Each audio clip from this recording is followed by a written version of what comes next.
It's good to have you join us on AD4TV Radio News Update, coming to you live from Abuja, Nigeria's federal capital. I am Merciful Ajinomo. The President of the United States, Donald Trump, this Thursday, during a live address, announced a 30-day suspension of all travels from Europe to the United States in a bid to contain the coronavirus outbreak. He stated that the new travel restrictions will go into effect on Friday. However, the ban does not affect U.S. citizens coming back into America, as they will be directed to limited airports for screening.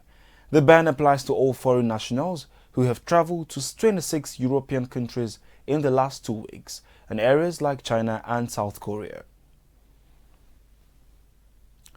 In a related development, the management of Turkish Airlines has debunked reports that the airline has suspended all flights to and from Nigeria.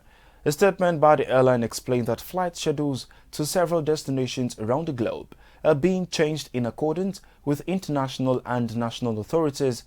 It added, however, that due to lowered load factors caused by the suspension of other routes, some flights to and from Nigeria will be cancelled in March. The airline assured passengers that it will continue to monitor the latest development on the coronavirus outbreak with the national and international health authorities to take appropriate precautions.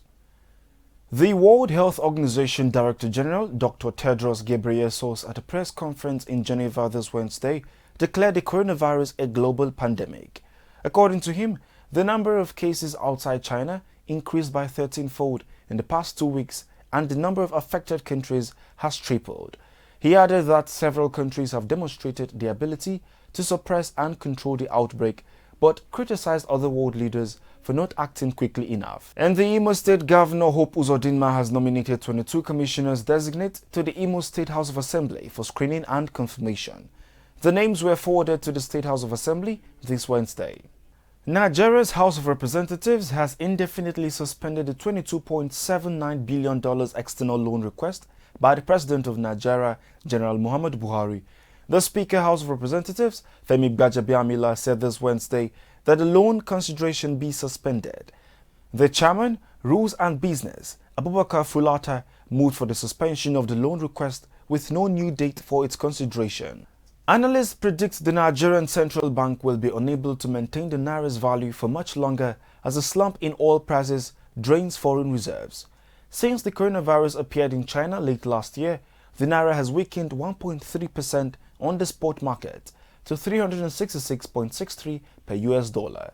The currency's decline picked up pace in February when reserves fell more than 4.5% to $36.1 billion.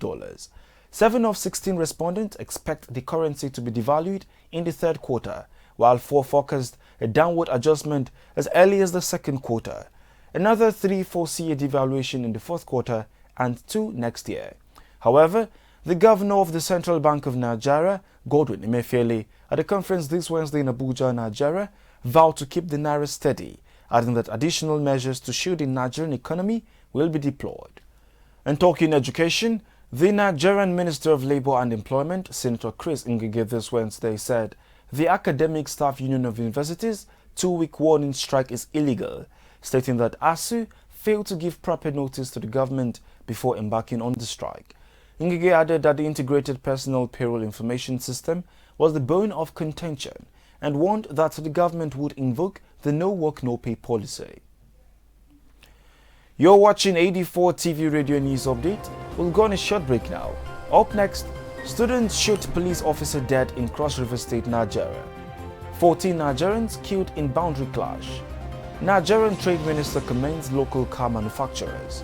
More stories when we return. Do stay. AD4TV Radio, we focus on education with emphasis on research and innovation, science and technology, women and girl-child education, children, health, youth and sports, socio-political and economic reforms, security, environment, entrepreneurship, and entertainment. We'll give you information at your fingertips. Learn on the go. Follow AD4TV Radio on Facebook, Twitter, LinkedIn, Instagram, and YouTube. AD4TV Radio, reliable and credible. We love you, AD4TV Radio. You're welcome back. Students of the Federal College of Education, Obudu, in Cross River State this Tuesday have allegedly shot dead Gabriel Amau, a divisional police officer in the state. A source in the area told newsmen that some youths and students of the college were celebrating an end to their examinations when Amau, suspecting criminal activity, made some arrest which degenerated into a protest by the student into the police station, which led to his death.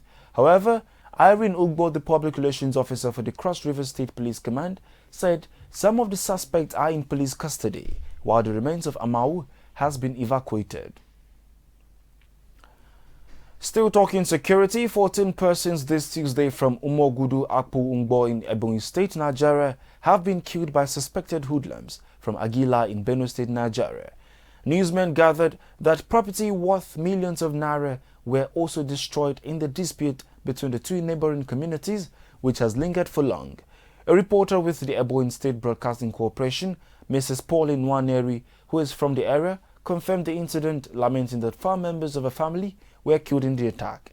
However, as at the time of filing this report, efforts to reach the police public relations officer for Ebonyi Command, DSP Loveth Oda, for comment were unsuccessful.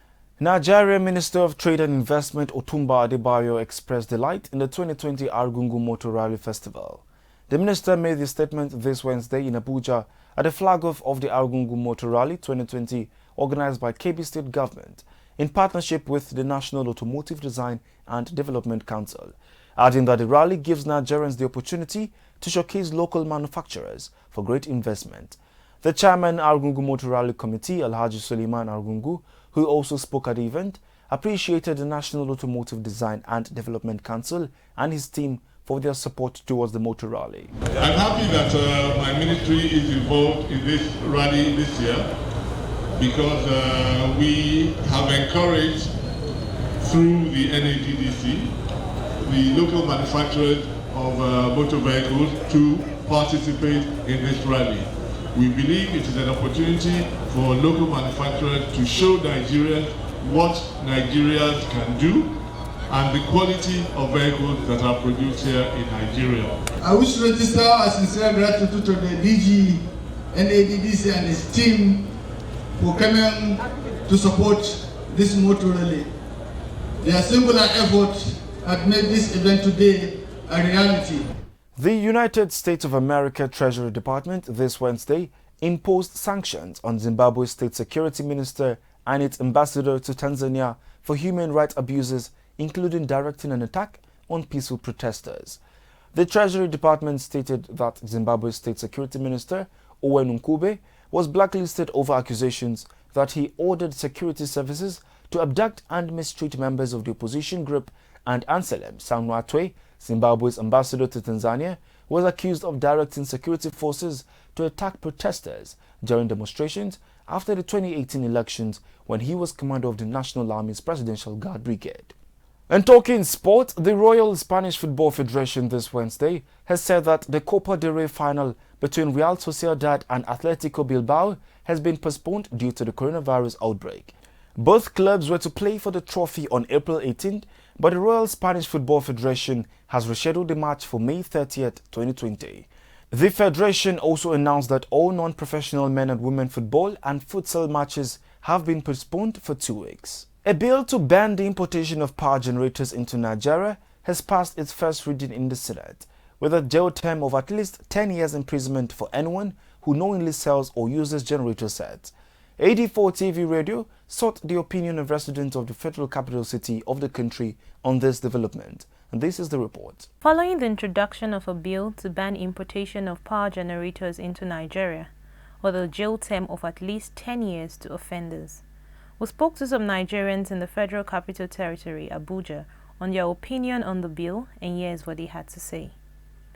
Because that big seem to be attacking the symptom and not the ailment. You see, have an issue of NEPA issue. It's not even, it's from Niger State. He has not sat down with the powers that be and see how they can sort out power problem in this country. He's talking about prescribing generator, put you go to jail for using generator. The ban of to ban importation of generators should come after the country must have fixed the power sector. If they will ban it really, it will be a good one because the NEPA people or the EDC, they will be giving us light steady. importation of generator in the country is not good. Ask them, those people that are producing it, are they making use of it over there? They are not. Gracious Ogun, reporting for AD4TV Radio, Abuja. Today we celebrate freedom of all people in the world. We celebrate all who stand for justice, equality and fairness irrespective of race. Slave trade is the act of transporting and selling of human beings to slave masters. It was practiced in the early 1500s, where slaves were transported from West Africa to America through Badagry, southwest Nigeria, and Calabar, south Nigeria, with Badagry exporting no fewer than 550,000 African slaves to America. Freedom Day is a day set aside in remembrance of slave trade in Africa, which aims at promoting harmony and equal opportunity to all. Yet, with slave trade not being prominent as it was, modern-day slavery, a global problem, often hidden from sight, still exists with at least 10 million children as victims globally. In Nigeria, many children do not enjoy their childhood because they are lent out by their parents to uncles and aunties, or given to good Samaritans at a very tender age, and forced to do many degrading things, from being house helps to trading in the street and forced marriages among girls. Today, Badagry and Calabar, which have been known for its slave markets, have done a lot to preserve our cultural heritage and have created museums and landmarks where history buffs, tourists or descendants of Africans can now visit to be enlightened on the tragedy as well as aid the healing process from the past. AD4TV Radio stands against modern slavery and encourages harmony and equal opportunity to all. We will do everything as professionals to ensure that equity and fairness is enshrined in all aspects of life in Africa and beyond, as it affects women, the girl child, the boy child and all other deprived in society. That's it on AD4TV Radio News Updates, coming to you live from Abuja, Nigeria's federal capital. You can join the conversation on our website www.ad4tvradio.com. Please like and subscribe to our YouTube page at AD4TV Radio. Please follow us on our social media handles at AD4TV Radio on Facebook, Twitter, LinkedIn and Instagram. Many thanks for watching. I am Merciful Ajinomo.